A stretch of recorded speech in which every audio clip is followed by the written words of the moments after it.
Hi, my name is Linda Aman, and I'm a professional watercolorist. And I teach a lot of classes, and one of the things that I have continually come up is how to stretch watercolor paper. And after we do it in class, people forget the different steps. So this is to help you out. I want to talk about some of the different materials. I always feel it's important to get the best materials. It will make a difference in your product. Even when I teach at a grade school, we use the finest of paper because first grade and up, it makes a difference on what the product is. So certainly for us, that's going to make a difference. This is an Arches 140 cold press paper, and I use either Winsor Newton or Arches brand. They are both very good. I stay away from any of the brands that would be a type of a tear-off sheet. They will not work the same. It will say maybe the same 140, but it is not going to work the same. So always make sure that you get the higher quality item. Then the other things we're going to have here is a T-square, and you can use a regular ruler if you want, a natural sponge, an eraser. This is the gummed watercolor tape. We've got some X-Acto knives here, a pencil, ruler, scissors, popsicle stick, and drafting tape. So that's pretty much what we're going to be using for what we do. The 140 paper, the way they come up with the number is they take 500 sheets and they drop them down onto a scale, and the weight is 140 pounds, and that's what the weight number would be called, 140 cold press paper. This is, you can tell it's a lot heavier. What they do with this is they take 500 sheets again, drop it on the scale, and it weighs 300 pounds. So this is called 300-pound paper.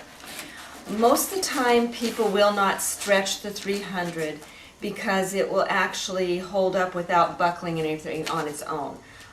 For various reasons, I still prefer to stretch the paper because it changes it.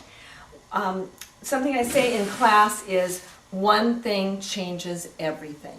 So if you stretch it or use it unstretched, or you use a different brush, you use a different watercolor brand, all those things changes the product. So with that, we're going to use the 140 cold press watercolor paper. This one is Arches, and you can always tell the top side because there's a little tiny imprint here, and that's the top side, what is the proper side.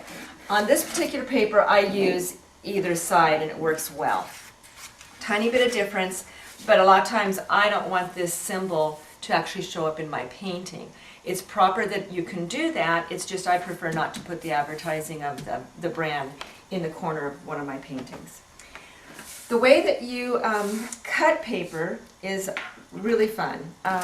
I take and use a popsicle stick or craft stick, and if you take it with most of your papers, there's some of the papers that are very soft, this won't work with, but most of the brands that I use will work.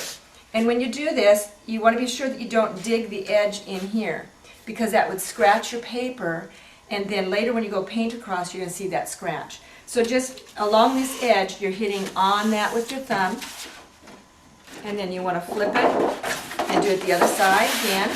And you're just creasing and bending it. I only have to do it a couple times because I've done this a lot, but I would suggest doing it at least 3 times. Then you hold it up like a little book. Something there.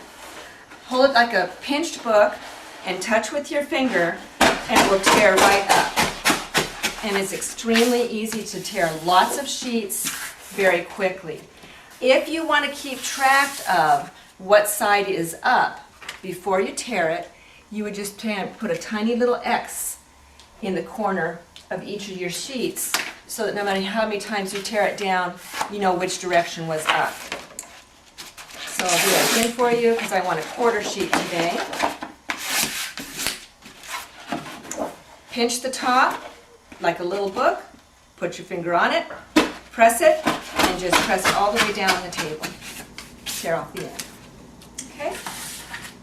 Then the next thing we're going to use is a T-square. If you don't have a T-square, you can just use a regular ruler, but I find this is very quick for me. I like using the corner of the table because I can just size up the piece of paper to the corner. This is my X side up, so I know that's the side I wanted. And then I'm just going to draw a line. And see, I'm squaring everything up very easily. I'm doing a little bit over 1/4 of an inch. If you're doing a full sheet on a board, what you're going to want to do is have a little farther in for your line because it's going to stretch and pull out, and you'd want a little more grab area. So you would go a little bit thicker than this line is. So you do that. And then this is the gummed watercolor tape. This is the regular kind. You used to be able to buy it at the post office and all of your office supplies. Now you can only get it in art stores. I go through a lot of it with my students. This is generally the size you get. This is the size I buy because I get it through another mail order company, and it gives me, for all my students as well as my own. But this is the size you're generally going to find. Make sure that it is not the tape that you get at some of your office stores that has the strings in it. Because if you get the strings in it, it's going to be very difficult to use to get it down, to hold it, as well as to get off your board later. So make sure that you get it at an art store or someplace that has just the plain. Then what you're going to do is you're going to use your scissors, and you only need to cut it the size of. And if you notice, I'm doing all of this before I do anything about wetting paper, because it is really wise to have all your materials ready so you're not panicked when you're starting to work on getting the paper actually ready. And then, very important, when you are done cutting your tape, put this far away. I always put it under the table or somewhere else, because all you need to do is accidentally set it in a little puddle of water, and then you've ruined the whole roll. And how do you think I know that? So I will put that under the table so it's out of my way. Those are my 2 shorts and my 2 longs. I'll set those aside. Now I'm going to stop just a minute and tell you why we stretch paper. And it's actually not stretching the paper. It doesn't increase in size. What it is when you get the paper wet across, the fibers will swell up and it will buckle as you work. And when I'm doing some of these large areas, I have enough trouble keeping the water and the paint going where I want it without having hills of rolls of the paper to move the paint as well. So that's why I stretch paper. It's going to end up looking like this when I'm done. And then the other thing I found is when I move it from place to place, I'm keeping my painting safe. I'm not tearing it or scratching or anything because it's on a surface that's really good. It takes a little bit of time to stretch paper, but when I do it, I generally do a number of them at a time, and that way I have them ahead. I do some, this is a 1/4 sheet of paper, you saw me tear it into 4ths, and then I have some boards that are large enough for a 1/2 sheet, and then boards that are a full sheet size. And that way I would stretch a number of papers and they would be ready for me to use. So you can, on the 140 paper as well as the 300, you can paint it straight on this and have no, and not have to stretch it at all. You can just use it like this, but you would, any amounts of water, you get a little bit of roll on it. So I just, as I said, prefer to do this. The other thing is, when I cut it off the board, and we'll show you that later in the tape, when I cut it off the board, it's flat and ready to frame. I don't have to flatten it later and work to get wrinkles out. It comes off my board ready to frame. So to me, that saves a lot of steps. So we've got that. And then the board we're going to use, there's different kinds. I go to the lumber yard and they keep changing the name on it, but it's basically a Duron or a Masonite board that has been treated on both sides. You don't want it to be the really rough stuff because it's not going to hold as well and it will buckle a little bit more. It holds up well. So this is going to be what I'm going to use on this board here. The other thing that I want to let you know is you can buy a system that will keep you from having to stretch the paper. I prefer to stretch my own paper because I can decide what size it is. I can keep the cost down a little bit because I don't have someone doing it for me. You can buy what are called blocks. They're not the same as a pad where I showed you where you would tear off the paper. they actually are all fastened in. So this is what I'm working on. And what it is it is 20 sheets of paper that are all glued, all stretched together. And then when the painting is entirely done, I would just take a little popsicle stick in, run it around, and pop off the finished painting. These come in all sizes, so you can buy it already done. I find that I don't mind the stretching. It's kind of part of the process that I like to do. And of course, when you have someone do it for you, each one of these sheets comes out to a little bit more cost than if you do it yourself from a large sheet. So these are available in all different sizes. Again, make sure you read that it's the 140 cold press. The brand name is Arches or Winsor Newton. Those are the ones I would suggest that are good. So now we're going to go ahead and stretch the paper or size it. We are basically changing this size. So I'm going to go to the sink and we're going to show how to do that. Okay, so when you wet your paper, you can use cold to warm water, but not hot water. I've tried lots of different things and all of those ranges are good. Now you're going to read in books that you need to soak it in the sink or soak it in the bathtub. I don't know about you, but even after you've cleaned your bathtub, there's residue of soap or scouring materials in there, and I don't want any residue on my paper. So I don't soak it. I wet it, and you'll see how I do this, and I haven't had it successful for years and years, and my students have it successful as well. So we are going to go this route because it works.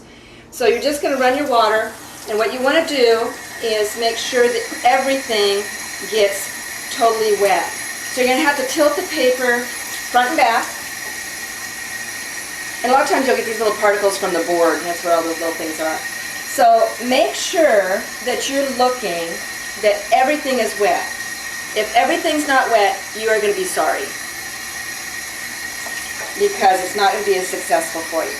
And I'm not taking a lot of time. I mean, I'm just making sure it's soaked because you'll read that you have to soak it for 20 minutes. I've not found that you have to. Then I'm running off the edge.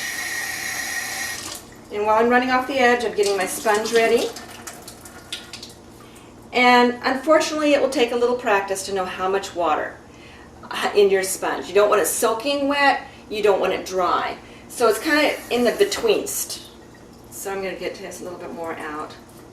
Okay, then if you take that and lift it to the corner like this, then you're ready to go to your board.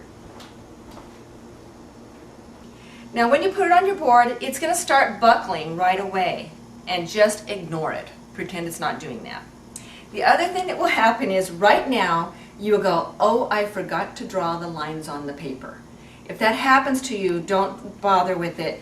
Eye it the best you can and get it down, because you're going to find that if you stop and do all that, it's just going to be too much. So always try to have everything ready, but if you didn't do your lines, ignore that and just hit it the best you can. See, it's already starting to buckle a little bit. Now I'm going to take, and I always do one side and then the other side, and then that side and that side. And it's either, you can go either long or shorts, but just go opposites.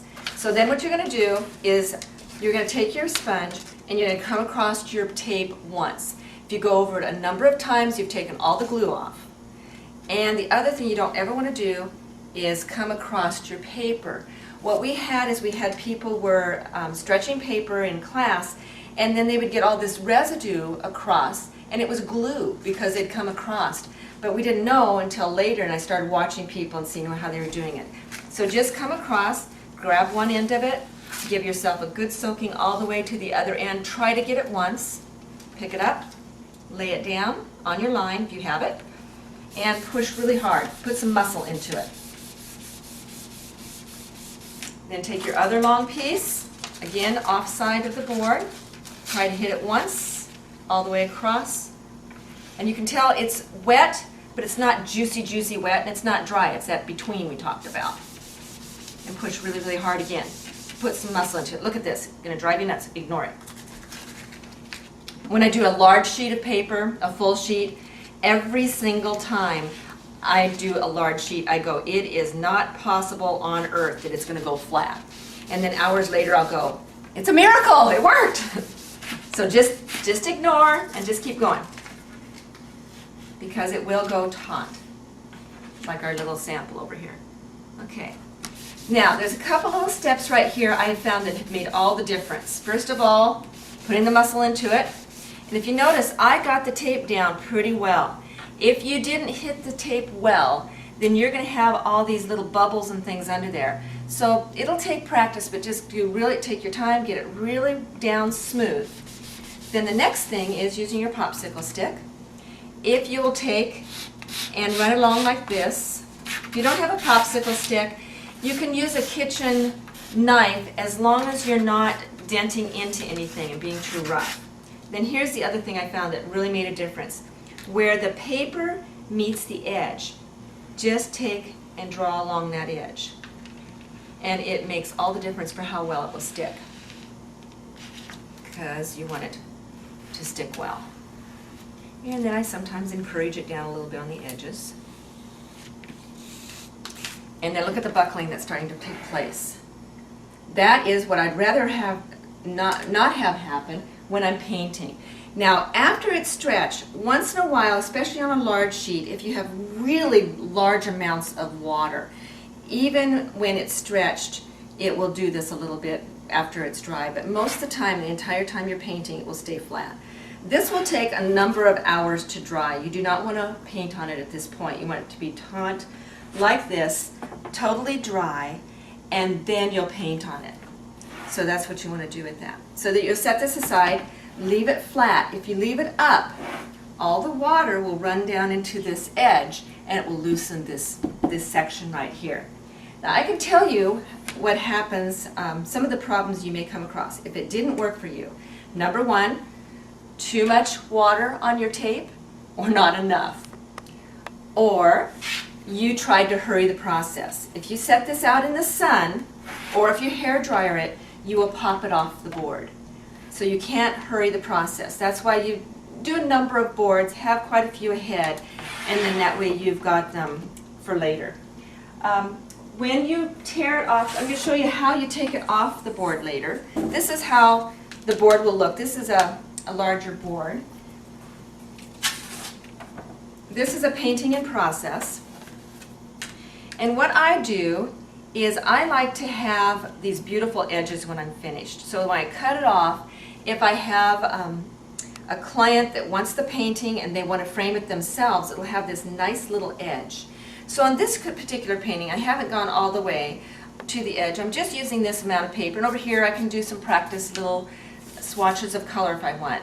Now we are going to pretend for the basis of this video that this is a completely finished painting, because I want to show you how to cut off the board. And right now I have some in process and nothing that was at the finished stage, so I want to show you how to take it off. So this would go far away, so we'll just put it under the table, and hours later it would be done. So what you do is you take an X-Acto knife, and I really feel it's important to be safe first. So my X-Acto knives always live in a little envelope. And then always make sure that you tighten it every single time, because as you work with it a lot, they'll loosen up, and you don't want to be putting a lot of pressure and the blade pops out. The other thing is I don't ever want to accidentally go into my leg with a knife. So again, safety first, I step aside so that when I'm coming down with the pressure, any slip would go past me. So on this edge, I'm going to brace myself. It's going to take a little bit of cutting. And you can usually hear when it goes through. And I'm just going to come all the way up to that edge.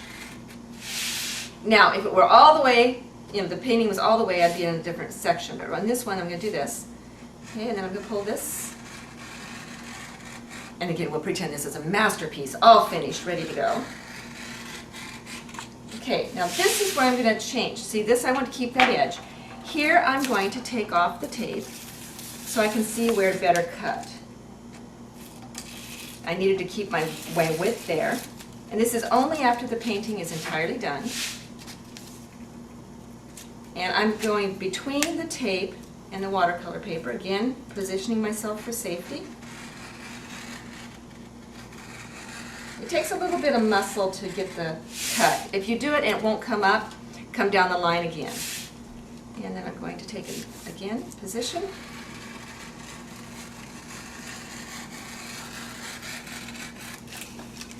Okay, it comes off the board. And here's why I put that drafting tape around. I'll talk about the drafting tape. So when I give that painting to someone, it's got all beautiful edges. It almost looks like it's matted. And then the other thing is, whatever I've done for my painting, especially on something I'm doing with very special edges, like down here, I don't want to lose any of what I painted. So by doing this method, I'm not losing anything because I've left room for the matte and the framing to come up to that line. Then the way you take it off the board, and I always save this for little test things, but you're going to take and just tear it off the board, and I won't take time to tear all of it off, but it was taped well, so it's not going to come off easy. But you're going to take it all off. It's like a cooking show. Here's the next level. Here's what I got off the last board. Now, I used to get all this off, soak it, and make it look beautiful. But then when I would have 30 boards come back from students that we needed to tear off, I decided life was too short for that. So what I do now is, if this were the size, I make sure that whatever piece of paper I put here again fits exactly to where the last one was. I don't ever want the paper to come over this edge, because if it comes over this edge, there might be a little stickiness there, and then when I take the painting off, it would tear. So what I'm going to do is make sure that it drops the same. And because I use pretty close to the same size of boards each time, I'll show you this. You can see I would just drop in and just drop it in again and do it exactly like that. So that's what you do with the boards. And this is a full sheet board. So I would have a full piece of watercolor paper on this. And again, I would come in a little bit farther than the 1/4 inch when I do the lines, because there's going to be a little more stretch and a little more grab there that I want to make sure it doesn't come loose, pop loose. So if we were having this one ready for a painting, the next step I would do is lay down my painting, my pattern or whatever I was going to do, what size I was going to do, and this is drafting tape. It looks just like masking tape. In my family, we make sure that it never gets to where it's used like regular masking tape, because it's more like $4.50 a roll, sometimes $6.50 a roll, and I want to keep it for this. So it's a low tack, and what you do is you decide where your painting is going to be painted, and you can see why we're doing it. We grab it over the edge just a little bit, put it down really strong, and you would do it. You only need it the length of your area. And I'm just going to give my whatever edge I want. Half and half is kind of what I do with it. You can get it in different widths. This works fine for me. And just grab it down. And by the way, if you got it on there slightly crooked, this is where you could straighten it up if you like, if you didn't get your paper down exactly square. The other thing, when you go to frame it, it will end up square somehow, or even. Okay. So that's where I would be ready now to put my painting down and trace off or draw or prepare and do that. Then when I pull all that off, cut it off the board, I have these nice edges that I can come up to. I'll get another large one I'm working on just to show you again how that looks like when you're doing, how you're setting that up. So this is an example of something that I've got that I'm working on. This is a photograph. And here's where that nice edge will show up when I cut it off the board. So I'm going to cut it off the board right here, and while I'm painting, it holds the space, and then when I pull it all off, it's going to be ready. The other thing you're going to notice is, see how the board's not entirely flat. You can buy a heavier board, and then when the paper bows up and taunts flat, it won't have that little bit of bend. But I don't like carrying a really heavy board. So this works fine. Everything of the paper stays flat. When I cut it off, it's flat, ready to go. But if you get a little bit of bend in your largest sheets, I wouldn't worry about it too much. Otherwise, and like I said, you might want to buy a larger board. Now I'm going to show you how you actually would trace down your picture. This is a photograph. Some of you will recognize this. My students do this one. And so I've just done a tracing to save time. And I'm just using the drafting tape rather than a masking tape because it will lift. It's got that low tack. And you place it on your board wherever you want it to be. I've already put the tape on. So I'd say we'd probably put it right about there. And then what I'm going to do for a bonus for you is I've had a lot of you ask for how I make my own carbon paper. You can buy carbon paper, and I like what I make, and I've used it for years because it is erasable. You can change if it's light or dark, and it is doesn't have a waxy film. Some of them when you buy them, even sometimes when they say they don't have a waxy film, what happens is you draw it down, and then when you put the watercolor across, it does a little bit of a resist. So if something works, you just keep doing it. So that's what I do with this. So I'm going to just show you how well it works, and then I'm going to do a demonstration real quick on how to make your carbon paper. And you can use it over and over, and then eventually it will wear out and you'll have to make more. So what you're going to do is just take your pattern and draw your lines, and then find it down here, see if it's dark enough for you. It's good to check right away, because what you don't want to do is find out the paper was the wrong way, there's nothing there, and your image is drawn wonderfully on the back of your sheet. So it's a good idea to do this. And how again do I know that? All of us have done it at least once.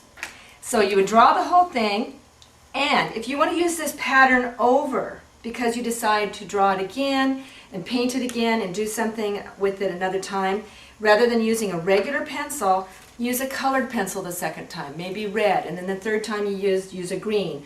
That way you can always tell where you've been, and you won't have a loss of where your lines are. So here's where those couple places are, and you can very easily erase the lines. So it works out really well. So this is the stage. This is a stage that is at for the painting. And you can see, again, it's going to be a wonderful finished edge, and that's why I like to stretch and do this whole thing. So I'm going to set this aside, and I'm going to show you how to make your carbon paper.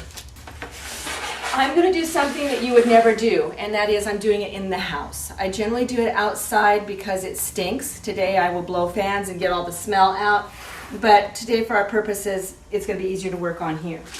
You're going to have, their tools are lighter fluid, which the boys were very excited to find out about that. They thought, my two oldest children thought I was going to do something exciting with it, and they found out it wasn't as exciting as they thought it was going to be. Make sure you have a surface that is thick enough that won't ruin anything else. So this is two really thick pieces of paper that I'm going to do all this on, and then later I'll throw the paper away. You're going to want to have gloves, and I'm just using a regular piece of tracing paper. Doesn't matter too much what brand it is, as long as it's going to be a good quality. And then you're going to put your gloves on, and leave them on until this whole process is done. And you're going to use a graphite stick. And you can buy different ones. The one I use is a 6B. That's the thickness, and not the thickness, but the quality of it, because you want it to be hard. You don't want to mix graphite with the idea of charcoal stick. Charcoal stick you'll find in the art stores, and charcoal will just powder up and mess all over, and it won't do this. It's got to be a graphite stick. So there's a graphite stick like that, and then I also found another variety. It's a Lycra brand, L-Y-R-A, Lyra, and it's also a 6B, and it's in a stick form that's in a little more round. So you can find them different ways, but just make sure that they are 6B graphite. Then what you're going to do, and it's going to take some time, is you're going to take the whole sheet and blacken it. The reason you're using gloves. Graphite is not real good for you to put into your skin, so it's best to do this. What I do is I go one way. It's a little bit tricky not to tear your paper, so it takes a little bit of practice. And I actually mix these two brands. It's kind of a recipe, it just works. I find all of them work, anything of a 6B graphite, but I've found that mixing doesn't hurt. Maybe it's just because it's more fun. And I go both directions, so I really continue the whole sheet. Now, I'm going to have you pretend with me because I'm not going to have you watch me all day doing this. So pretend the entire sheet is blackened. And instead we're just doing that section. Then set these aside. And of course you are outside, not inside. You take a little bit of your paper towel, lighter fluid, and what it is it's going to emulsify the graphite down into the sheet so that when you use it, it's not as powdery. Because if I were to use this now, it would work, but it's real messy and it won't last as long. So you just need a little bit of your lighter fluid. I get a little bit of it off, and you kind of touch it. If you rub it real hard, you can pull it all the way off, and then you've lost your graphite. And you can see it moves around. I mean, as you do it, it will emulsify smooth. Even though I went both directions, look how black and dark that is. Now, if you like lighter paper, see here, if you put less graphite or you move it, you can get different grades of the darkness. And that's what I like about making my own, because I actually there's sometimes I want a dark line and sometimes I want a very light line. So I have a bag of a number of these that will give me the different values of the paper. Then that's already, oops, it didn't dry, see that? Good thing to show you. Until it's dry, you don't want to touch it. It will dry in about 10 minutes and then it's ready to use. Once it's ready to use, it will smear a little bit once in a while perhaps, but if you just fold it over like this, keep it in a baggie, it will last you time after time after time. Now here's something I want you to be sure for, again, of safety, is once you're finished with your whole sheet and you've maybe made yourself a couple extras, always put this away where it goes, and then this is lighter fluid. And we don't want to get it on our hands, and we really don't want to put it under the kitchen sink. It can be a self-combustible item, and we just really don't want to do that. So what I do is I hold it in my hand, and I roll it off, and then I grab this one, and I roll it off, and then I put that out in the garbage can with the sheet underneath it, and make sure that it's disposed of properly. Then all you have to do is, this is our wet one, so we'll use this one. Like I showed you before, you just lay it under this, you trace down, you pull this all off, you've got your tracing all done, and you're ready to paint. I hope you've enjoyed learning about the watercolor paper, stretching it, and a little bit of the properties of that. And then I think you'll find that this carbon paper works really well. Look at my website, www.amanarts.com, and I hope to see you again. Thank you very much.